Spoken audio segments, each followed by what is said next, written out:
नमस्कार बच्चों, मैं कीर्ति पांडे आज आपको कक्षा 12 के इतिहास विषय के पाठ 7 एक साम्राज्य की राजधानी विजयनगर इसके 7वें भाग को लेकर उपस्थित हूँ।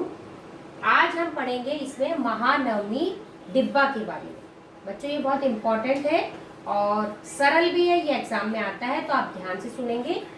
जो महानवमी डिब्बा है इसके बारे में पेस ने कहा कि यह विजय का भवन है और महानवमी डिब्बा को इन्होंने विजय का भवन की संज्ञा दी।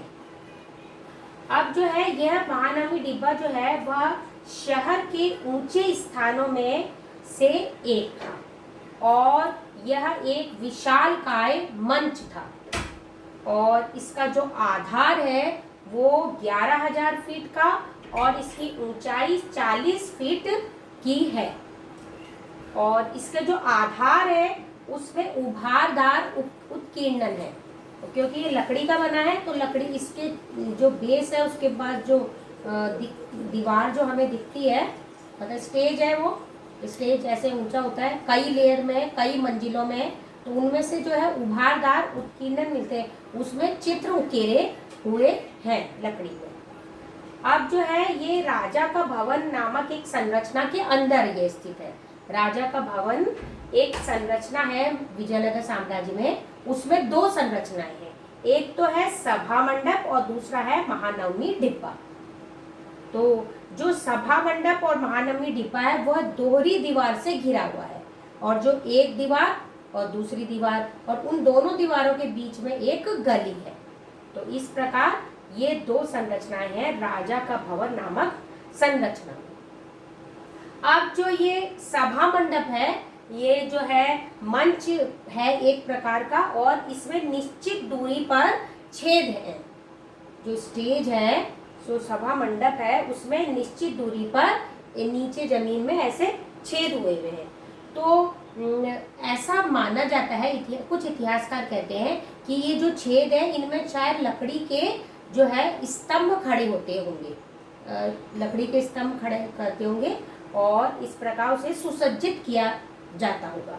लेकिन बहुत सारे इतिहासकार कहते हैं कि ये जो स्तंभ है ये जो छिद्र हैं, छेद है, ये वो क्या है, बहुत पास है, तो इसीलिए इसके प्रयोजन का पता नहीं चलता, इसके कारण का पता नहीं चलता कि ये छेद किए क्यों गए थे। तो इस प्रकार और जो है यह जो महानवमी डिब्बा है ये जो है आनुष्ठानिक प्रयोग के लिए काम में आता होगा।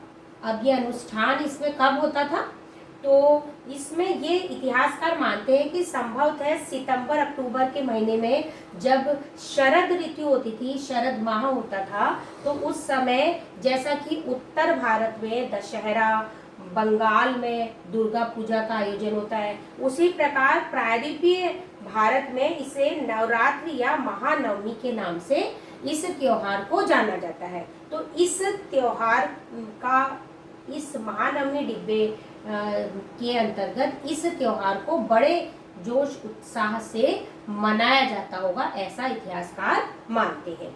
अब जो है ये महानवमी का शाब्दिक अर्थ है महान नवा दिवस। तो 9 दिनों तक ये त्योहार चलता था, तो इसलिए महान नवा दिवस, और जो अंतिम दिवस है उस दिन विशेष आयोजन होते थे।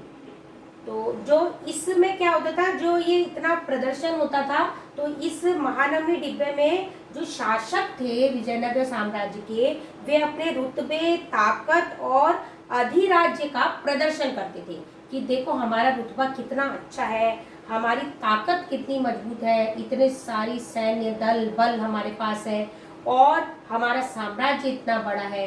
तो इसका प्रदर्शन वे करते थे।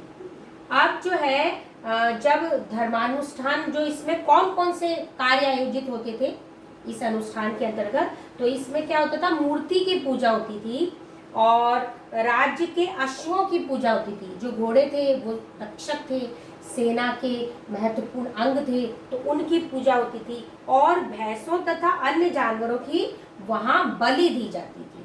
तो इस प्रकार आयोजन होता था। और जो है नृत्य, कुश्ती प्रतिस्पर्धा, कुश्ती की प्रतियोगिता होती थी और घोड़ों, हाथियों, रथों और सैनिकों की शोभा यात्रा निकलती थी। जैसे कि परेड होती है, आप लोगों ने देखा है स्वतंत्रता दिवस और गणतंत्र दिवस में, तो वैसी ही परेड का आयोजन, शोभा यात्रा इनकी निकाली जाती थी। और इसका जो विशेष आकर्षण था वो यह था कि राजा तथा उसके जो अतिथियों को भेंट दी जाती थी। तो यह विशेष आकर्षण था इस में जो ये कार्यक्रम होता था उसमें।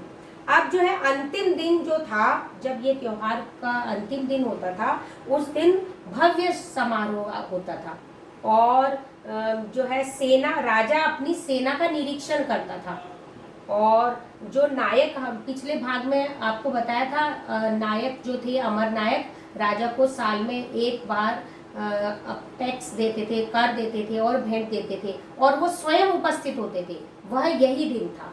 तो जो नायक थे वे राजा को भेंट देते थे और साथ में उनका जो कर का हिस्सा था वह भी इसी समय में प्रदान करते थे। एक एक नायक आते थे, वो राजा को जो है उपहार देते थे बहुत, और वो कर भी उसी समय प्रदान करते थे। अब क्या है, इसमें इतिहासकारों के सामने प्रश्न चिन्ह है।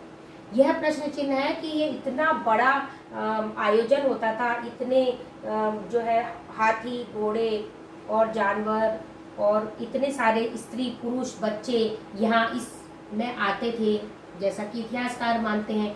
तो कुछ इतिहासकार कहते हैं कि ये जो है यहाँ पर तो इतने स्थान नहीं है, जो स्थान की बहुत ज़्यादा कमी है। तो इसीलिए ये इतिहासकारों के सामने पहेली बना हुआ है कि क्या इतना बड़ा भव्य आयोजन होता था या फिर नहीं होता था। अब होता था तो कैसे होता था, क्योंकि स्थान बहुत कम है और जो इसमें वर्णन है, जो इतिहास में मौखिक साक्ष्य मिले, उसके अनुसार इतना भव्य आयोजन होता था। तो यह प्रश्न चिन्ह लगा हुआ है, यह इतिहासकारों के सामने पहेली बना हुआ है, ये महानवमी डिब्बा, कि इतने बड़े पैमाने पर आयोजन होता था या नहीं होता था, क्योंकि स्थान की कमी है। ये बहुत छोटा स्थान है, इतने बड़े पैमाने पर स्त्री पुरुष बच्चे नहीं आ जा सकते थे इतनी छोटी जगहों पर। अब जो है इसी प्रकार एक और है, ये महानवमी डिब्बा तो खत्म हो गया, ठीक है। अब जो है दो और है, एक तो कमल महल और एक हजार राम मंदिर। इनके बारे में भी जान लेते हैं। शॉर्ट क्वेश्चन आता है इनके बारे में कि लोटस महल या कमल महल, इसका जो है नामकरण अंग्रेजों ने दिया इसे नाम, और इसके बारे में कुछ इतिहासकारों में मतभेद है, वे स्पष्ट नहीं कर पाए कि इसका प्रयोग किस लिए होता था। लेकिन मैकेंजी, जो आपको पहले भाग में बताया था, मैकेंजी जो है उन्होंने जब अपना मानचित्र तैयार किया तो उन्होंने यह बताया कि यह परिषदीय सदन था और इसमें राजा अपने मंत्रियों के साथ विचार विमर्श करता था। तो यह परिषदीय सदन था, ये मैकेंजी ने कहा है कमल महल के बारे में। फिर एक और है हजार राम मंदिर। हजार राम मंदिर के बारे में भी कुछ स्पष्ट बात नहीं है। ये तो मंदिर है, लेकिन जो है राजकीय केंद्र में स्थित यह एक विशाल मंदिर है। तो यह इतिहासकार मानते हैं कि शायद इसका जो प्रयोग है, हजार राम मंदिर का प्रयोग जो है राजा और राज परिवार के लोग पूजा अर्चना के लिए करते होंगे। इसकी जो मूर्तियां हैं अंदर की, वे तो नष्ट हो गई हैं, वे तो अभी नहीं है, लेकिन जो है इसकी दीवारों में अनेकों हजारों मूर्तियां बनी हुई हैं और इसमें जो है रामायण के दृश्य चित्रित हैं। तो इस प्रकार बच्चों ये दोनों ही प्रश्न इसमें शॉर्ट क्वेश्चन आते हैं। एक तो कमल महल, मैकेंजी की कमल महल किसके लिए प्रयुक्त होता था, यह परिषदीय सदन के लिए प्रयुक्त था, यह तो राजा अपना विचार विमर्श करता था।